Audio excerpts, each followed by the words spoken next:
Morning guys. Ito kami sa sa Nagoya pa din. Punta kami Shirakawago. Ito sa Wako. Sa walang tao, nakastop pero walang tumawid. Wala rin naman sasakyan. Kung pupunta kayo ng Shirakawago na DIY lang din, dire-diretsuin nyo lang to. Kung nakatira kayo sa Smile Hotel, dire-diretso lang, huwag kayong magpapaloko kay Google.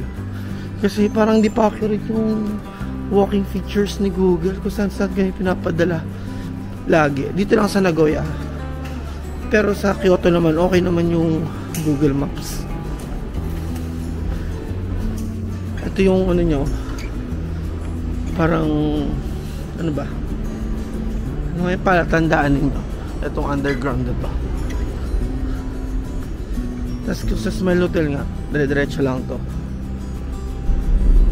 Ang schedule ng bus, base sa Google, sana tama, 8:50.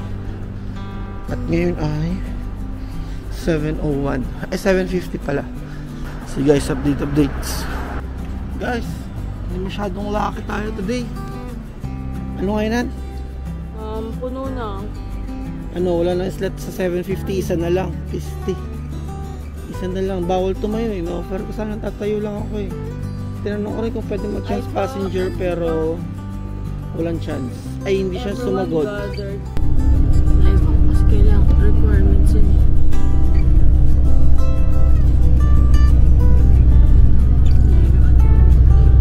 Guys, nandito na kami sa Shirakawago at grabe, ang tagal ng biyahe namin. Yung 3 hours, more than 3 hours yung biyahe namin dahil ang traffic, kasi medyo mabagal yung driver namin. So, yan, andito na kami sa Shirakawago. Tingnan natin yung mga bahay-bahay. Ang Shirakawago ay kilala sa World Heritage ng Japan.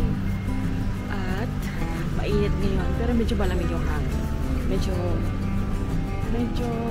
hindi ka papawisan, mainit lang yung tirik na araw, pero malamig yung hangin. So ang dami kasi construction na nangyayari, kaya sobrang traffic papasok at palabas ng Shirakawago. Later guys, medyo marami pang tao, so hindi ako madisturb sila. Later, bye bye.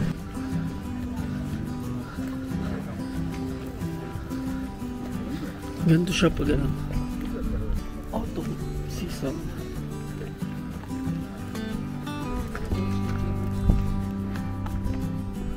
Anong oras na ba ngayon?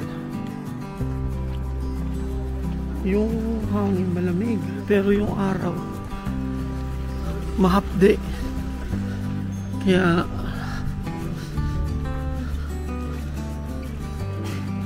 ang dami ng kalaban kasi late na dumating yung bus. Ay, nakarating dito. At saka Sunday ngayon, kaya may mga bata rin, tsaka locals. Wala tayong mauunahan.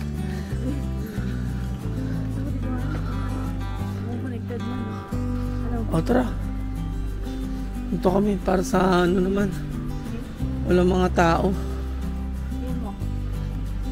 Pwede na, may barya yung ano ko.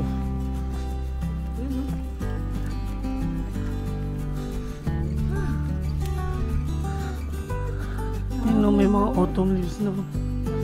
Malamig talaga siya pag shaded ka pumunta. Ayun. Kaya pa siya dito, walang masyadong tao. Sige, magpipicture muna kami.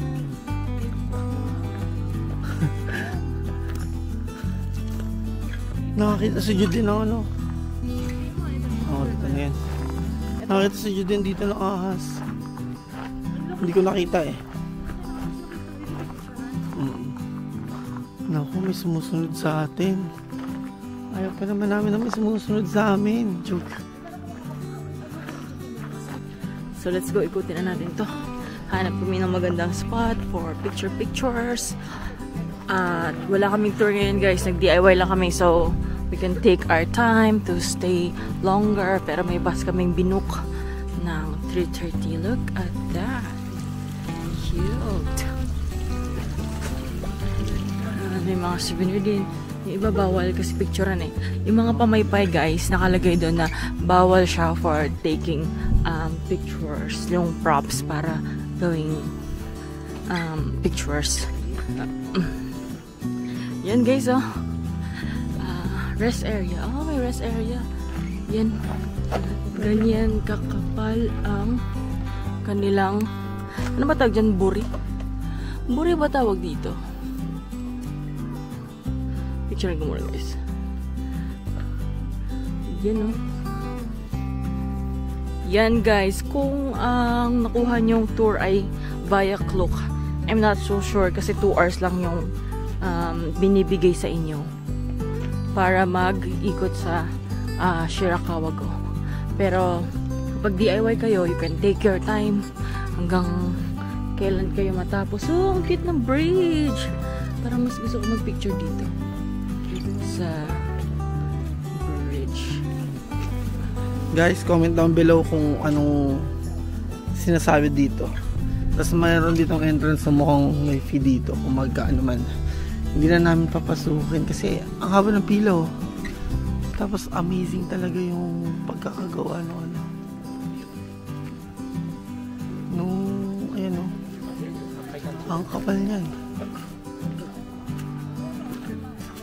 Tapos bandang dito, ang dami ng tao. Ito, hindi natin sure. Mukhang masarap na bilihan ng pagkain. Parang gusto kong i-try. Parang ano, aesthetic pala. Oh. Samot-saring lahi meron dito sa Japan. At mukhang may nakita siyang Instagrammable spot.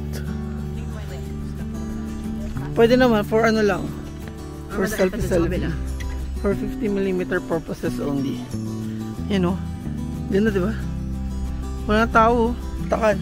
Hi guys, did you know that Shirakawa-go and Gokoyama is a UNESCO World Heritage Site? So, nandito kami sa World Heritage Site. Let's go guys. We're enjoying and kind of hungry but we're killing it. Ito try namin ang gachapon. For the first time. Our first gachapon. Oo nga, no, first pa lang natin. Sa Shirakawa. Ito yung gusto namin makuha, oh. Yeah. We want the what is that? Hindi dyan. Sa baba, iba pa yung. Ay, tama nga. Ayun nga yata. Ay, tama dyan nga. Diba? First time namin. Ay, ayaw. Ay, sold out na siguro. Baka hundreds lang. 400 yan guys. Oh, hindi na yung magawa. So, cancel ang plano. Cancel. Comment down below kung paano to gawin. Ito, bibili kami. Hindi ako na lang. One day guys. Tsaka ano, ayun no, siopaw. 450 yen. Mas dito kung ano-ano. Thank you. Ayun na guys, part 2. Ano kayo makukuha namin? Kanina kasi wala kaming hundreds. Nagpapad kami ngayon. Yay! Our first gachapon.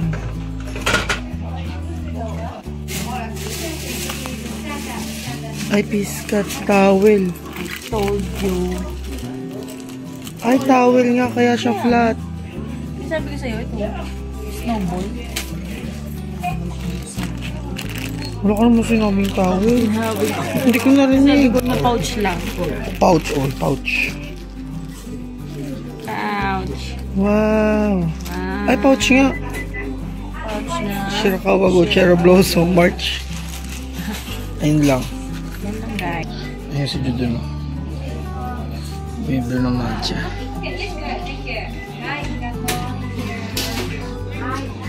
$810, $100. Ala, rice, oh. May ulam na kaya ito. Ulam. Guys, nasa bus na kami. Papunta kaming observatory site. So, kung ayaw nyo maglakad ng medyo malayo-layo konti, mag-bus kayo guys. Ang bayad dito ay 300 yen. So, convert na lang 0.39 para sa presyo ng peso. Let's see kung worth it ba ang 300 or 600 round trip. Kasi, for sure, magbabas pa rin kami. Layo kaya. Ha? Parang dito dapat tayo. Meron doon. Pero meron din dito. Ano na observatory saan eh? Salamat. Yan. Ito. Ano yan? Entrance? Hindi naman. Picture-picture lang. Ay, ang ganda nga, Han. Nice. You know. Ay, ganda.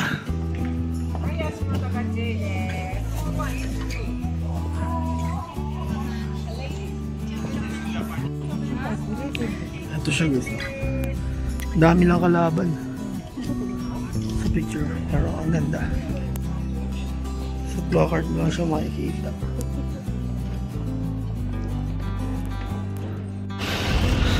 Balik na kami guys. Mga kasama namin medyo may edad na. Yung iba bumaba na lang. Mukhang kaya na nila. Pero sa ibang way pala dumadaan yung bus. Tapos ito yung ano, timetable.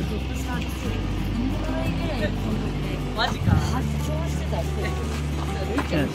Post na lang syempre. Another 600 yen. Hi guys, pauwi na kami at grabe nakakapagod pala to guys pag DIY kasi 3 hours yung biyahe, 6 hours. Ubus ng oras mo na ng... Kasi ano, traffic ka din kasi kung hindi lang siguro traffic. Mas malaki yung oras namin dito. Eh since kailangan nang i-schedule yung bus mo, kaysa dito ka mag-schedule, paano pa kung puno? Hindi namin anticipate yung ano, traffic talaga. Which is tingin ko ano, hindi naman yun usual talaga sa kanila. Nagkataon lang. Kaya yun. Hindi na kami nakapunta dun sa bridge. Ang mahalaga nakita namin siya. And ang dami na yung pictures. Papakita ko sa inyo. Yun o. Ganda diba? Bye na bye. Update po na sa back.